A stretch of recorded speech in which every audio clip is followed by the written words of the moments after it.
Läuft wieder. Nach dem Monsun sind Teile kaputt gegangen. Alles zerlegt, nichts lief mehr.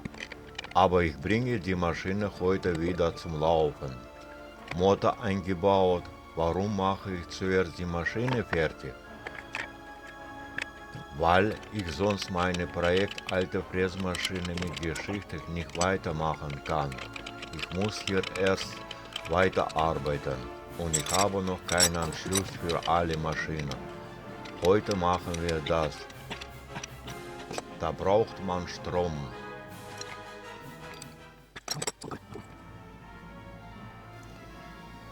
Nach dem Umzug habe ich festgestellt, der 400 Volt Verteiler war gebrochen. Ich habe mir Kleber besorgt und ich habe entschieden, ich repariere das statt neu zu kaufen. Ich habe alles sauber gemacht mit Silikonentferner. Danach habe ich in Sekundenklemmer genommen und die Riese gefüllt. Danach Aktivator drauf und davor war alles fest. Das ging richtig schnell, ich konnte direkt schleifen. Nach der ersten Schleifen habe ich gesehen, dass es noch etwas offen. Also nochmal Sekundenkleber und Kunststoffstaub dazu. Das hat super funktioniert.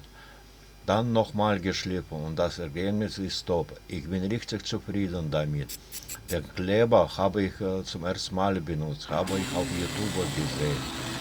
Nicht genau der gleiche, aber der von Amazon funktioniert richtig gut. Kann ich empfehlen, Link in der Beschreibung.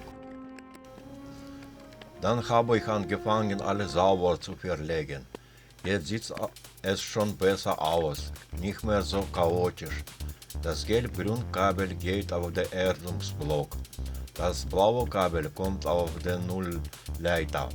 Dann habe ich L1, L2 und L3 angeschlossen, braun, schwarz und grau. Danach habe ich Strom angeschaltet und mit dem Multimeter gemessen. Zwischen drei Phasen waren ungefähr 396 Volt. Dann habe ich jede Phase gegen 0 gemessen. Da waren etwa 227 Volt. Oben links meine Drei-Phasen-Anzeige, die zeigt die Spannung jeder Phase. Nach dem Messen war alles in Ordnung. Also habe ich alles zusammen angeschlossen. Hier sieht ihr mein Eichenbrett, hochglanzlackiert und poliert. Das habe ich extra gemacht, damit es zum alten Maschine passt. Und hier ist die Steuerung. Aus PTG gedrückt und auch Hochglanzpoliert. Sieht aus wie gekauft. Da ging es weiter. Frequenzumrichter positionieren und festschrauben, so dass er gut im Blick ist und leicht zu bedienen. Ich habe alle Kabel mit dem gleichen Prinzip angeschlossen. Außer den Nullleiter, den braucht man hier nicht. Nur die drei Phasen und die Erdung. Alle sauber angeschlossen. Hier habe ich noch eine alte Kippschalter. Ich glaube aus der DDR-Zeit. Richtig massiv. Und immer noch top im Schuss. Genau wie die 220 Volt Steckdose. Auch noch in sehr gutem Zustand. Sieht zwar alt aus, aber viel besser als neu aus dem Baumarkt. Die werden schnell gelb und sehen nicht mehr schön aus. So passt alles perfekt zu meinem Stil. Dann habe ich den Motor angeschlossen. Wieder nach dem gleichen Prinzip, nur drei Phasen und Nullleiter.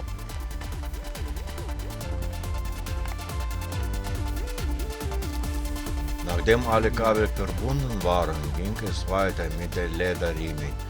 40 mm breit, ungefähr 1,80 Meter lang.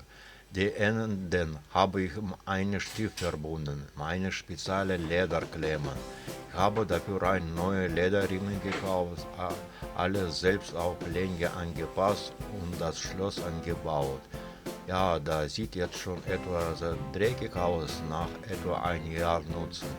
Das ist normal, weil ich den Riemen mit speziellen Hauptmitteln schmiere. So habe ich die Maschine bekommen, genau damit. Dann erster Test, deutlich nach vorne und ich habe mich richtig gefreut, nach 6 Monaten wieder zu hören, meine Maschine läuft wieder. Ich habe auch neue Teile bestellt. Der alte Eutroppo war nicht gut genug. Die Tage kommt ein neuer von AliExpress. Meine Erfahrung, die Lieferung dauert 2 bis 6 Tage, genauso schnell wie Amazon. Ich empfehle oft AliExpress, weil es günstiger ist und die Auswahl größer. Bei Amazon ist viel teurer, oft von der gleichen Verkäufer. Ich packe alle Teile in die Beschreibung. Wenn es braucht, ihr zahlt keinen Cent mehr, aber es hilft mir ein bisschen. Ich kaufe selbst auch so ein. Ich sammle Teile im Warenkorb und bestelle, wenn ich brauche. So wird der Versand oft günstiger, aber sogar kostenlos. Hier ist die Maschine komplett aufgebaut. Elektrik fertig, alles funktioniert. Nur der Tacho, der ist kaputt gegangen. Bei Anschließen passiert das leider oft. Beim Test hatte er einmal kurz funktioniert und dann war er weg. Ich habe mich kurz geärgert, aber gleich eine neue bestellt. Hat nur 8 Euro gekostet. Bei AliExpress, bei Amazon kostet er gleich fast Doppelte und die Lieferzeit ist gleich. Ich wollte nicht so viel ausgeben, deshalb habe ich da bestellt. Jetzt läuft die Maschine, alles funktioniert sauber. Drehzahllegung geht, automatischer Verschub läuft über Zahnräder und Endschalter stoppt genau auf Millimeter. So war das geplant. Die Messuhr ist noch kleiner, nur 10 mm, aber ich habe schon eine neue bestellt, 2 mm digital. Die kommt diese Woche. Wenn euch das gefällt, abonniert den Kanal und lasst mir ein Like da. Das ist wichtig für mich. Schreibt in die Kommentare, was ihr als nächstes sehen wollt. Ich kann ein Video machen zum Frequenzumrichtung stellen oder zum Verteilkasten oder was interessiert euch mehr. Im nächsten Video baue ich Axialkugellage und der Querschlitter ein. Der PTG-Mutter funktioniert schon gut, aber mit Lager wird es noch besser. Dann habe ich fast kein Spiel mehr, unter 0,01 mm und später kommt der Servo-Umbau.